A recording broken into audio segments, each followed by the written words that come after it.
வணக்கம் நண்பர்களே, முக்கிய செய்திகளை இந்த பதிவில் பார்க்க போகிறோம். தமிழக பாஜகவுடைய முன்னாள் மாநில தலைவர் அண்ணாமலை அவர்களுக்கு டெல்லி அவசர அழைப்பு கொடுத்துருந்தாங்க. அந்த அழைப்பை ஏற்று அண்ணாமலை நேற்று டெல்லி புறப்பட்டு போனார். புதுச்சேரியில் கேம்பெயினுக்காக போனவருக்கு திடீர் அழைப்பு வந்திருக்கு. தனி விமானமும் டெல்லி மேலிடம் அண்ணாமலைக்காக ஏற்பாடு செஞ்சுருக்காங்க. டெல்லி அழைப்பை ஏற்று உடனடியாக புதுச்சேரி கேம்பெயினை முடிச்சுட்டு தனி விமானம் மூலமாக அண்ணாமலை டெல்லி புறப்பட்டு போயிருக்காரு. அண்ணாமலை தனி விமானம் மூலமாக டெல்லியை ரீச் ஆகிறதுக்கே 11:30 மணி ஆயிடுச்சு நைட்டு. பிறகு நிதின் நவீனோட ஆலோசனை நடத்தி முடித்த பிறகு அதே தனி விமானம் மூலமாக கோவை திரும்பியிருக்காரு அண்ணாமலை. எதுக்காக திடீர்னு பாஜக மேலிடம் அண்ணாமலைக்கு அழைப்பு கொடுத்தாங்க, என்ன காரணமாக இருக்கும் அப்படின்னு ஒவ்வொருத்தங்க ஒவ்வொரு பாயிண்ட்ஸை சொல்கிறாங்க. தமிழக மீடியாக்கள் என்ன சொல்கிறாங்க அப்படின்னா, உதாரணத்துக்கு சாணக்கியா, புதிய தலைமுறை, இவங்கெல்லாம் என்ன சொல்கிறாங்கன்னா, தமிழக பாஜகவை தேர்தல் வரைக்கும் முடிகிற வரைக்கும் தமிழக பாஜகவை அமைப்பு ரீதியாக வழிநடத்த குழு அமைப்பது தொடர்பாக நிதி நவீனோட ஆலோசனை நடத்தியிருக்காரு அண்ணாமலை, எலெக்ஷன் முடிகிற வரைக்கும் அப்படின்னு தமிழக மீடியாக்கள் செய்திகளை வெளியிடுறாங்க. டெஃபினட்டாக தேர்தல் முடிவுக்கு பிறகு தமிழக பாஜகவை எப்படி கொண்டு போகிறது அப்படிங்கிறத பற்றியும் ஆலோசனை நடந்திருக்கும்.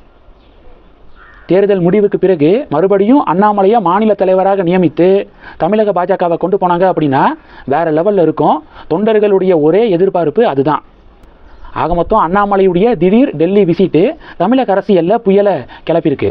ரெண்டாவது என்ன பார்க்க போகிறோம், எலெக்ஷன் கமிஷன் ஏப்ரல் 9ஆம் தேதியிலிருந்து, அதாவது நாளைக்கு கேரளா, புதுச்சேரி, அஸ்ஸாம் 3 மாநிலங்களுக்கும் நாளைக்கு சட்டப்பேரவை தேர்தல் நடக்குது.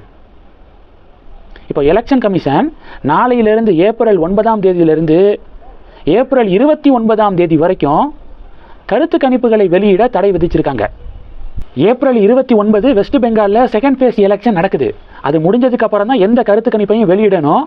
ஏப்ரல் 9லிருந்து 29 இடையில எந்த சர்வேவும் வெளியிடக்கூடாது அப்படின்னு ஸ்ட்ரிக்டாக எலெக்ஷன் கமிஷன் உத்தரவு பிறப்பிச்சிருக்காங்க.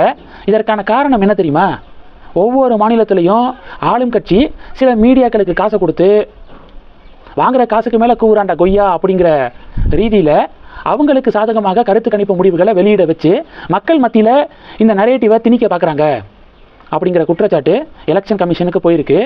அதன் அடிப்படையில் தான் இப்போ பார்த்தீங்கன்னா ஏப்ரல் 9லிருந்து 29 வரைக்கும் எந்த சர்வே முடிவுகளையும் வெளியிடக்கூடாது, எலெக்ஷன் கம்ப்ளீட் ஆகிற வரைக்கும் அப்படின்னு திட்டவட்டமாக அறிவிச்சிருக்காங்க எலெக்ஷன் கமிஷன்.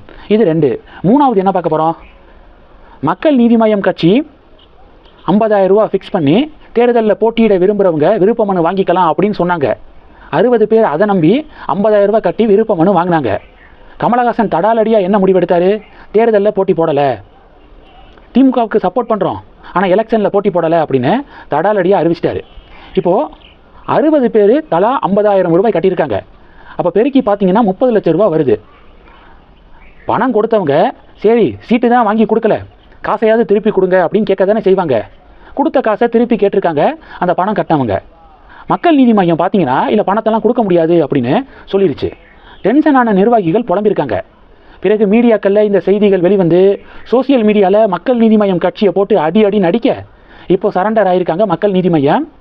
சென்னையில் இருக்கக்கூடிய மக்கள் நீதி மையம் கட்சியுடைய தலைமை அலுவலகத்தில் எப்போயிலிருந்து எப்போக்குள்ளே டைம் கொடுத்துருக்காங்க, அதாவது நாளையிலிருந்து 16ஆம் தேதிக்குள்ளே பணத்தை கட்டினவங்க பணத்தை திரும்பி வாங்கிக்கலாம் அப்படின்னு மக்கள் நீதி மய்யம் கட்சி இப்போ அறிவிச்சிருக்காங்க. சோசியல் மீடியாவில் பொதுமக்கள் போட்டு அடின்னு அடித்ததுக்கப்புறம் இப்போ எம்என்எம் இறங்கி வந்திருக்காங்க.